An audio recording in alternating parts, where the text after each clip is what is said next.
Hello, everyone. So as some of you are aware, I recently had retina reattachment surgery, and let me tell you, that's fucked me up a little bit more than I thought it would. I wanted to do like a long video about this situation, what it's been, and what it's kind of meant for my life going forward. But the truth is, I think maybe I'm just still a little bit too messed up. I have to lie down all day on my side for the surgery to take, and I can only get up for 10 minutes every hour, and my eyesight is too sore to look at things. So it's been a real challenge. It is unfortunately going to mean a little delay to the current main channel video.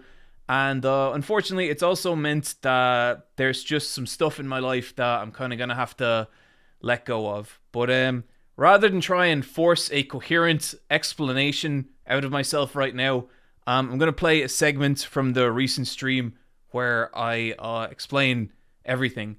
There's a few more videos lined up on this channel that are me recording this before the stream.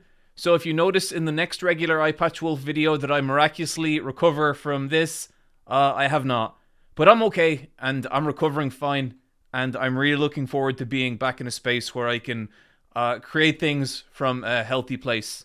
Okay, guys, love you all. Please enjoy whatever this is. So, guys, I have a semi-final update on the Eyepatch situation that has dominated these streams for the last couple of months. There is some good news and there is some bad news, and so I'm just gonna kind of go through it. So basically, I went to see a surgeon on Monday. Basically what he told me and confirmed with me is that I have a semi-detached retina. That's what's been happening with my eye, and that's why like I haven't been able to see out of my left eye, and that's why my eye has been so kind of fucked up from whenever like I get kind of light shining in it. So like last week I did the stream with Rebecca. I didn't wear my eye patch because I wanted to be able to like see her as we were streaming, and it took my eye probably about 2 days to get like proper sight back in it. So this Wednesday I'm going in for surgery, and I'm going to be getting my like retina kind of reattached or fixed or whatever. This is not a super simple surgery. It's pretty intensive, and it looks like that there's going to be a about a 2 to 3 week recovery time, and that sucks. So I'd say that there won't be a stream next week because I will likely be too fucked up from the surgery. I'm gonna try and come back the week after that, but it really just depends like how messed up I am after the surgery. So that's the good news. Like, no brain cancer. I'm not dying. There's nothing wrong in a fatal way. The bad news is that this is gonna like push back the production of the new video a little bit. I was hoping to get it out by the end of this month. It's probably gonna be sometime in August now, which like fucking sucks. I find that really frustrating because like I took some time off to go to Japan earlier this year with the understanding that I could just get back home and just blast out this new video, and now that's not happening, and that's just so fucking frustrating. And I feel like YouTube sometimes, it is just this curse of releasing videos slower and slower and slower, and it's a pain. And I know people are like, you know, nice about that. I know people are cool about that, and it's always kind of like I never feel pressure from you guys to release videos. It's just by my own standards. I hate the fact that like it takes so long sometimes. I think the video will be fun. Like, I'm really enjoying where it's at and stuff, but yeah, it's a pain. So that's the bad news. But there is like there is some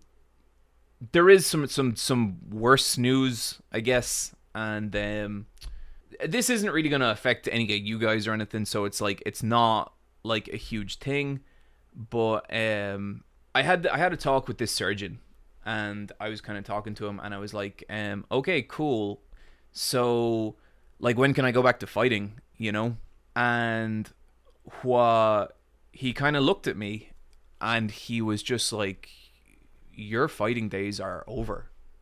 Like, you can never fight again with this injury.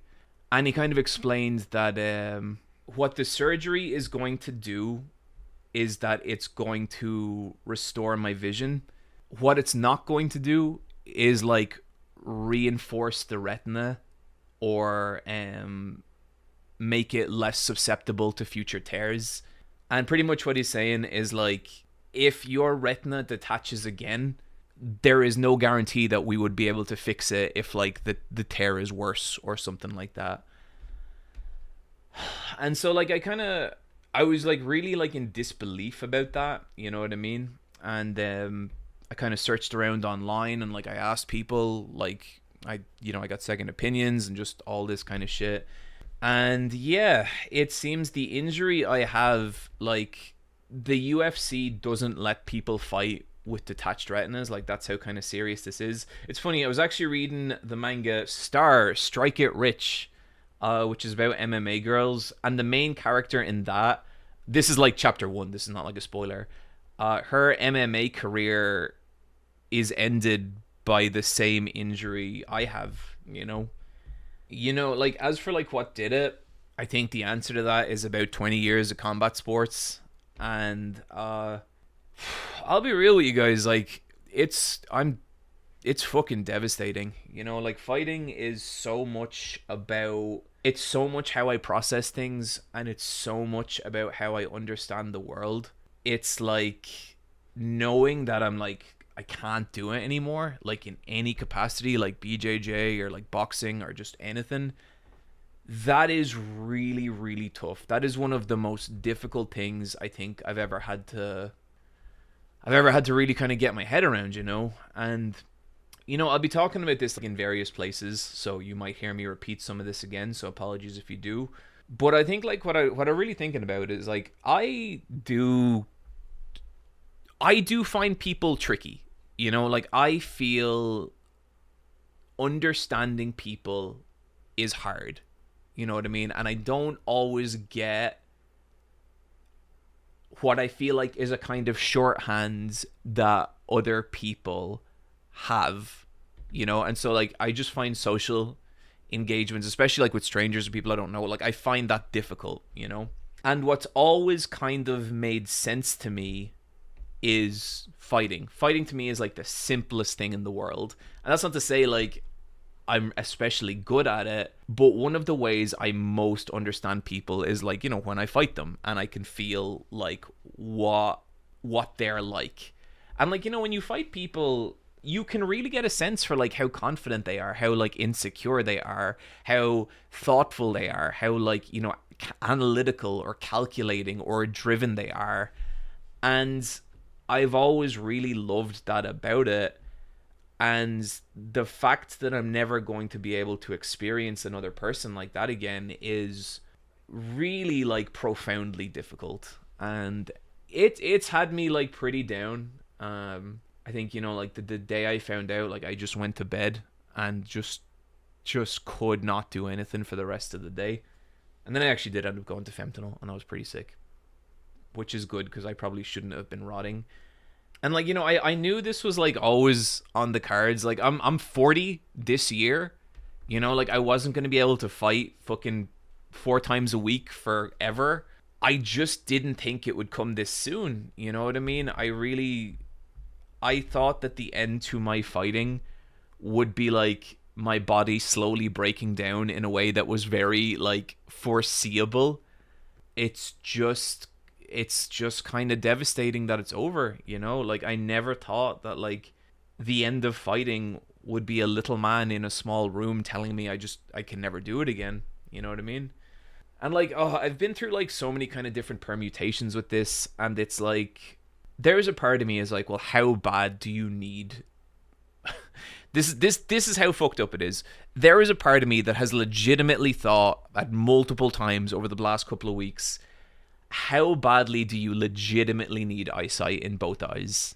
And I know that might sound crazy to people, but again, to me, like fighting, it's like a perception. It's like a sense. It's like a way of experiencing the world. And knowing that I'm not going to be able to perceive it like that again. I feel like that fucking guy who's like who's banned from the DMT dimension by the machine elves. Have you guys seen that story?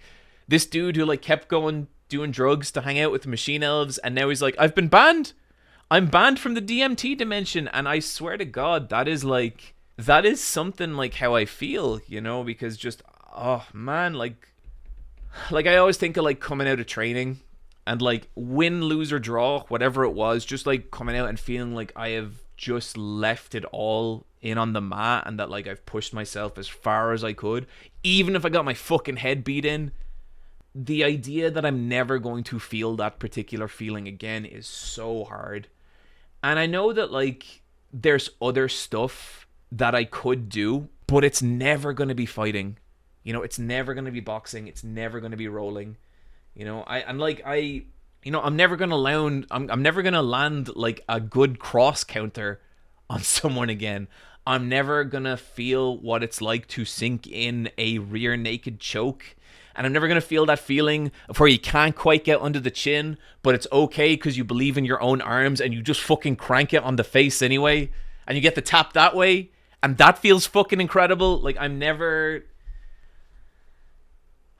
That shit's just kind of gone, you know? And it's really hard. It's really, really hard.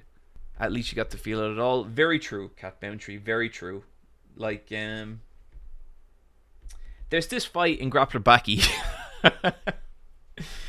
And it's Retsu versus Pickle, right? And Retsu is this guy who has dedicated his entire life to Kung Fu. And he loves it so much, and he believes that it's so much better than karate, and he just cares about it like to infinity. And eventually he faces Pickle, and Pickle is a caveman. He is a frozen from the prehistoric age who used to like fight dinosaurs and all this kind. He's just this physical monstrosity who's just killing, like wiping out everyone. And Retsu fights him, and with horror, he realizes that his kung fu is completely ineffective against Pickle. And it's this horrible dismantling of his own identity. And it's devastating for this guy. It's his entire reality coming undone. To the point that, like, he's fighting Pickle, and the only technique he can rely on is, like, the windmill. It's like this thing. He tries to do that because his martial arts have abandoned him. And then right at the end, Pickle is going in for the kill. And he remembers that there's this one kung fu technique that isn't going to beat Pickle, but is going to let him survive this fight. And it's this big picture of Retsu's kung fu coming back to him. And Retsu's kung fu, in his own mind, takes the form of this big golden version of himself. And he reaches up and he hugs his own kung fu. And his kung fu hugs him. That's kind of where I feel at with martial arts right now. And it's like, I can't do it anymore, you know? I just can't. I can't do it. But I'm so fucking glad that I got to the level I'm at. And like, to be really, really clear, the level I'm at is like Basement King, okay? And what I mean by Basement King is this term from fighting games where you are better than everyone you know, like in real life, but dramatically worse than anyone who takes the sport in any way seriously. That's me. Like, good enough to put a hurting on like a normal untrained person, but like, yeah, if you put me in there with like a pro grappler or a pro boxer, I'd just get demolished. But I'm still really proud of like the level of competency that, you know, I did reach. And, you know, I took a lot of pride in like being able to show new people like what Brazilian Jiu-Jitsu could do, you know, or show what boxing could do, or what Taekwondo could do, or just, you know, any of that stuff. And like, I'm so, like, even with the damage to my eye, and even with what I'm kind of losing from this, it's like, I'm just so fucking glad I did it. I am so fucking glad I poured so much of my life into learning this shit, you know? And so, like, look, what I'll say is, like, okay, I have two things to say. And part of it is, like, part of it I want to say to other martial artists, people who roll, people who fight, people who spar, you know? You never know when your last one's gonna be. And so just appreciate it. Appreciate every round, even if you get your fucking shit rocked, even if you get choked out in 2 seconds. Like, just appreciate it, because you really don't know when your last one is. You know the fucked up thing? You know the really fucked up thing? My last session in Brazilian Jiu-Jitsu, I went in there and it was like a morning class. And, like, granted, the morning class is generally filled with people who are a little more casual, not people who are, like, doing it competitively or, like, taking it really seriously. And I had 6 matches, six rounds. I didn't get tapped out. I tapped out every other person in there, 6 in a row. Never happened to me before. Never gonna happen to me again. That was my last session. And I had no fucking idea that was going to be my last session. Now, just to be clear, again, to put my own ability in context, I could have rolled up to the evening class or the advanced class and got just annihilated, because the tier of monster that had, like, and, like, so granted, this was the school I go to is pretty advanced, and there are, like, a lot of cage fighters and a lot of, like, pro grapplers who kind of go there. So, like, it is a high level. I get smoked in those classes. But in this one class, yeah, like, I got a lot of wins in a row, and it was like, it felt amazing. It felt so good. It felt like, and, like, I'd been doing private lessons. I had been developing butterfly guard. I'd been developing gift wrap. I'd been developing my rear naked, you know? And I was able to implement every one of those lessons and get some really cool, I got some heel hooks, and, like, oh, it was fucking so sick. And I couldn't believe it when I realized, like, that was my last session. You know, that was the last time I was ever going to be able to do it. And so, yeah, like, look, to the other martial artists in, like, the chat or just watching at home, like, just please go out and have some good rounds for me. Please do me the honor of fighting your best and enjoying it. I'm not even going to say win. I don't give a shit if you win, but just enjoy it, you know, because at some point, you just never know when it's your last. The second thing I want to say is to people who don't do martial arts. Yeah, I guess, like, you know, if you've heard me talk about martial arts and, like, specifically fighting, you know, the reason I usually say fighting as opposed to martial arts is because the shit I really care about is when you're, you know, against someone else. When you are boxing or grappling or striking against a resisting opponent. That's the shit I care about. And I know a lot of people think, like, oh, I'd love to do that, but, like, I don't want to get punched in the face, or, you know, I don't want to get hurt, or I don't want to do anything, you know. Fighting doesn't hurt, okay? Life hurts. Fighting is an escape from that. And once you get used to it, there is such power in realizing that getting punched in the face isn't that bad, or that getting choked unconscious isn't that bad, or getting armbarred or having to tap out. None of it matters, because afterwards you just keep going and you just get back up and it's fine. And then the next time you encounter something hard in normal life, you're like, oh wait, that doesn't matter, because it's not as bad as getting fucking smashed by some 6'2" lunatic who holds the rear naked on you just a couple of seconds too long. It's fine. You can get your ass kicked and it's fine. And so, look, if you've listened to me talk about martial arts, or you've listened to me talk about, like, fighting, and you've ever thought, like, man, maybe I would like to give that a shot, but shit, I don't know. This is your fucking sign, okay? I would consider it a personal favor if someone watching this gets into martial arts because of this specific stream and lets me know about it in the future. Just go fucking do it. So yeah, it's been a really hard 2 weeks. Or it's been is it 2 weeks? Yeah, it's been a really hard 2 weeks. But okay, hang on. Let me pull something up here. Okay, so you know what this shit is? And it always comes back to this, right? It's this. And specifically what I mean by that is, like, this is my favorite page from any comic ever. This might be my single favorite, like, instance of media. The reason for this, right, is that you have Guts, okay? And at some point, Guts is like this loner born into the world. His mother is already dead, and he's born, and he spends his childhood with people who do not love him and people who do not care about him. Then eventually, he finds himself in the Band of Hawk with Griffith and Casca and everyone else. And for the first time, he actually finds that he is surrounded by love, that he has people, that he is in this scenario where his life just makes sense. And then he loses that.